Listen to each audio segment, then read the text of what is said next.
বন্ধুসকল, আজি তোমালোকৰ আগত প্ৰথম প্ৰশ্ন, মোৱামৰীয়া বিদ্ৰোহ প্ৰথম কিমান চনত আৰম্ভ হৈছিল?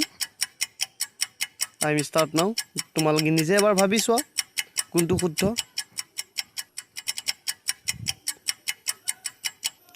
বন্ধুসকল, 10 ছেকেণ্ড সমাপ্ত হৈছে আৰু উত্তৰটো হৈছে 1769 চনত।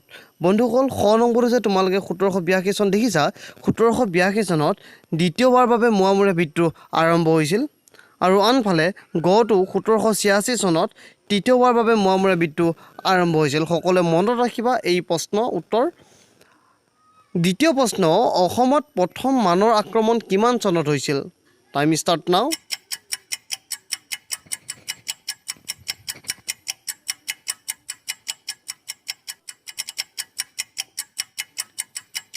বন্ধুসকল, 10 ছেকেণ্ড সমাপ্ত হৈছে আৰু উত্তৰটো হৈছে 1815 চন। 1815 চনত প্ৰথম মানে অসম আক্ৰমণ কৰিছিল। দ্বিতীয় খ, 1819 চনত দ্বিতীয়বাৰ বাবে মানে অসমত আক্ৰমণ কৰিছিল। 1821 চনত তৃতীয়বাৰ বাবে মানে অসমত আক্ৰমণ কৰিছিল। এই প্ৰশ্নৰ উত্তৰ সকলোৱে মনত ৰাখিবা। এটা প্ৰশ্নত তিনিটা প্ৰশ্নৰ উত্তৰ পোৱা গৈছে। তোমালোকে ভালদৰে চাবা আৰু যদি কিবা বুজি নাপা মোক পুনৰ সুধি ল'বা, মই বুজাবলৈ চেষ্টা কৰিম। 3 নম্বৰ, অসমত চাহৰ আৱিষ্কাৰ কিমান চনত হৈছিল?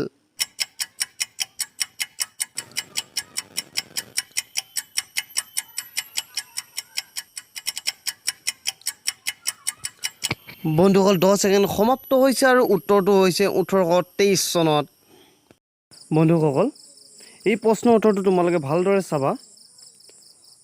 নেক্সট ক নম্বৰ, 1826 চনত 24 ফেব্ৰুৱাৰী অৰ্থাৎ 1826 চনত ইয়াণ্ডাবু সন্ধি চুক্তি হৈছিল। আৰু প্ৰায় প্ৰশ্ন অহা দেখা যায় যে 24, 25 তেনেদৰেও চনটো নিদিয়ে। তোমালোকে ভালদৰে চাবা আৰু মোৰ চেনেলটো ছাবস্ক্ৰাইব কৰি দিবা, কাষত থকা বেল আইকনটো ক্লিক কৰি দিবা। তাৰপিছত 1830 চনত অৰ্থাৎ 1830 চনত পিয়লি ফুকনক ফাঁচি দিছিল। তোমালোকে এইটো এটা প্ৰশ্ন বৰ ইম্পৰ্টেণ্ট, ভালদৰে চাবা। গ নম্বৰ, 1858 চনত পিয়লি বৰুৱাক আৰু মণিৰাম দেৱানক ফাঁচি দিছিল। অৰ্থাৎ 1830 চনত পিয়লি ফুকন আৰু আনফালে 1858 চনত পিয়লি বৰুৱা। ভালদৰে চাবা তোমালোকে এই প্ৰশ্ন, কাৰণ অলপ উল্টা পুল্টা হ'ব পাৰে। 4 নং প্ৰশ্ন, অসমীয়া ভাষাৰ পুনৰ প্ৰচলন কিমান চনত হৈছিল? বন্ধুসকল, টাইম ষ্টাৰ্ট নাও।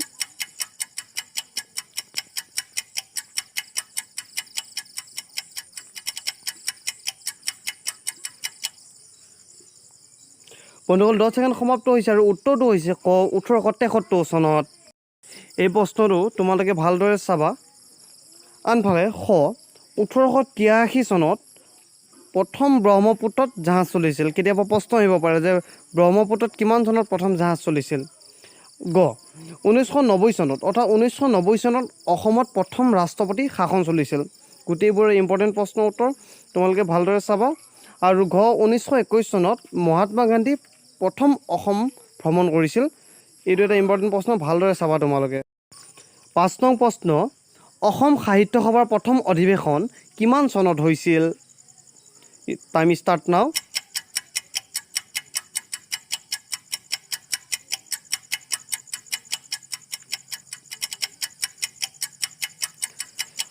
বন্ধুসকল, 10 ছেকেণ্ড সমাপ্ত হৈছে আৰু উত্তৰটো হৈছে 1917 চনত। ভালদৰে মনত ৰাখিবা, 1917 চনত অসম সাহিত্য সভাৰ প্ৰথম অধিৱেশন হৈছিল। দ্বিতীয় খ, 1920 চনত অসহযোগ আন্দোলন হৈছিল। গ, 1968 চনত পৰমাণু পৰীক্ষণ প্ৰথমবাৰৰ বাবে ভাৰতত হৈছিল। এইটো এটা মষ্ট ইম্পৰ্টেণ্ট প্ৰশ্ন, সকলোৱে মনত ৰাখিবা। আৰু 1913 চনত ৰবীন্দ্ৰনাথ ঠাকুৰ আৰু গীতাঞ্জলি বাইদেউ নোবেল বঁটা বিজয়ী হৈছিল। 6 নং প্ৰশ্ন, বক্সাৰ যুদ্ধ কিমান চনত হৈছিল? টাইম ষ্টাৰ্ট নাও।